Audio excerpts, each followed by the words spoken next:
তারা হয়তো এই হাদিস জানে না, আল্লাহ পাক ওদের কানের মধ্যে আমার এই হাদিসটা যেন পৌঁছে দেন, আমিন। নবী সাল্লাল্লাহু আলাইহি ওয়াসাল্লাম বলেছেন, আমি মেরাজের রাতে যখন গিয়েছি তখন এক শ্রেণীর মানুষকে দেখেছি, ওদেরকে শাস্তি দেয়া হচ্ছে। কি শাস্তি? জাহান্নামীদের রক্ত এবং পুঁজ ওদেরকে খেতে দেয়া হচ্ছে। জিবরাইল আলাইহিস সালামকে জিজ্ঞাসা করা হলো যে এরা কারা? তিনি বললেন, এরা আপনার উম্মতের সেই সব ব্যক্তি যারা মাদকদ্রব্য সেবন করত।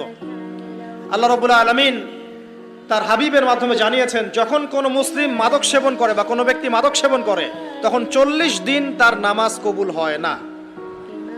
এরপর যদি সে তওবা করে তাহলে আল্লাহ পাক তার তওবা কবুল করবেন ইনশাআল্লাহ। যদি সে আবারও মাদক খায় তওবা করার পর, আবার 40 দিন তার নামাজ কবুল হবে না। যদি সে আবার তওবা করে আল্লাহ পাক আবার তাকে মাফ করে দিবেন। যদি সে আবারও মাদক খায় আবার 40 দিন তার নামাজ কবুল হবে না। তারপর যদি আবার তওবা করে আবার আল্লাহ তাকে মাফ করে দিবেন।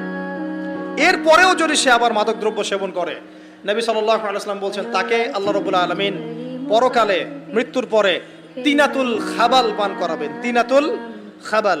জিজ্ঞাসা করা হলো, ইয়া রাসূলুল্লাহ, তিনাতুল খাবাল কি জিনিস?